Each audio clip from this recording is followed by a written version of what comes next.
Great to be here today. Beautiful, beautiful time of worship. And the Lord is here doing a wonderful, wonderful work in people's lives. And we're grateful for that. This is a very special place to be on Sunday morning.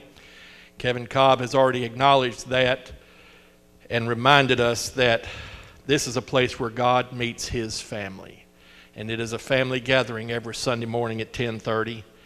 And I'm just glad to be able to sit at the table with you.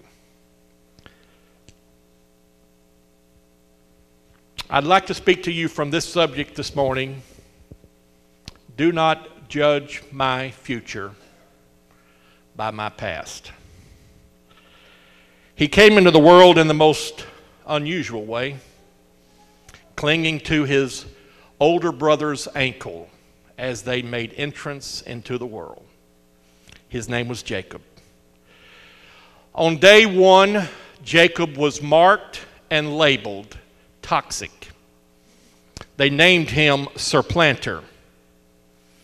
And his actions would drive him far from his father's home, away from those that loved him and cared for him. And we will find Jacob running for his life with an ill-gotten birthright in one pocket and a stolen blessing in the other. Jacob will spend his first 60 years of living running from a past that he could not outrun. And if Jacob were here this morning, I would freely offer him this platform, and I would let him testify to you. And I'm sure that he would make this statement: as long as you live in your past, you will never have much of a future. I come from a family that's got a lot of drunks in it. We blame it on the Cherokee blood that's in us, that we do nothing in moderation.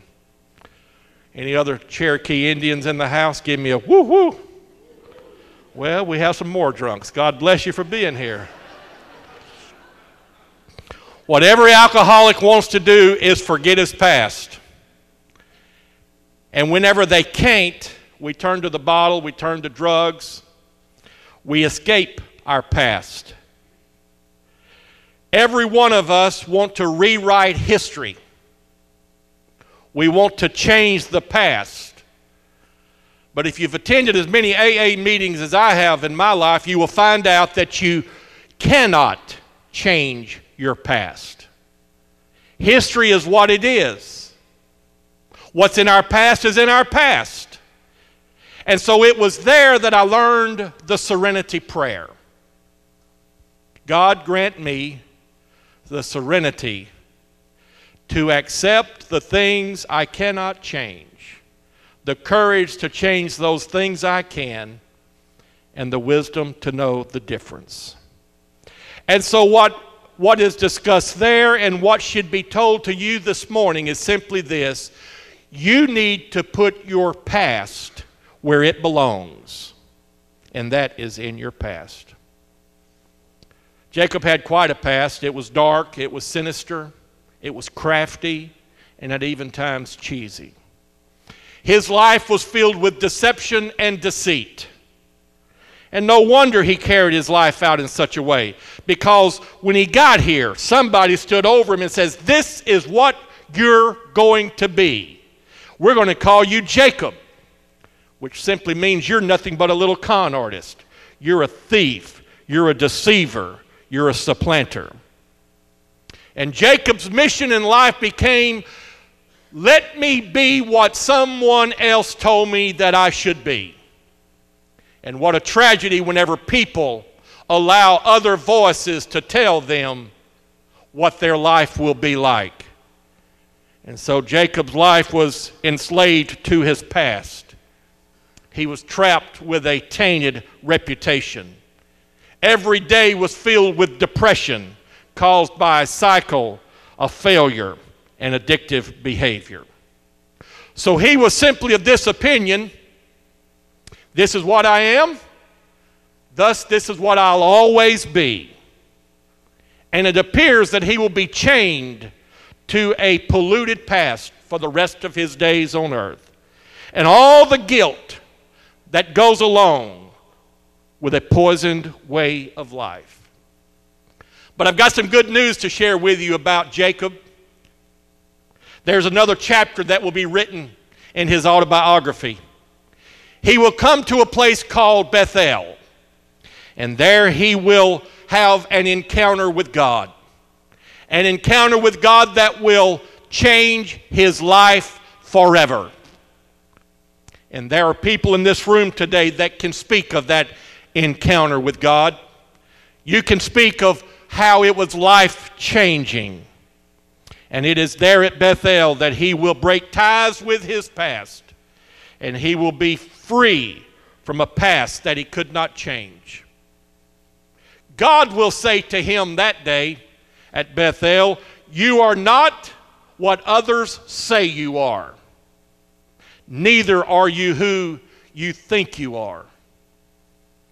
If you were to hear God say that to you today, it would be life-changing. And may I say to you that there will be those that the Lord's voice will come to. It will not be a preacher. It will not be a psychologist. It will not be the closest friend that you have that will say, "Hey, you need to know that you're not what other people say you are." But when God whispers that in your ear, when God whispers that to your heart, it is forever said. You are a prince with God. That's what God said. You're not a supplanter. And it was there at Bethel that he let go of his past. It was there that he embraced his future.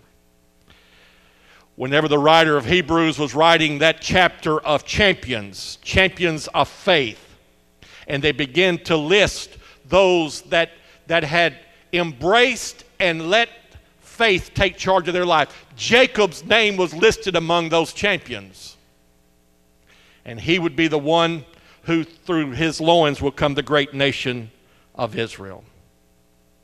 No doubt there are people here today, as it is in every sanctuary, every place of people gathering to worship, that there are people that battle with self-worth and self-value.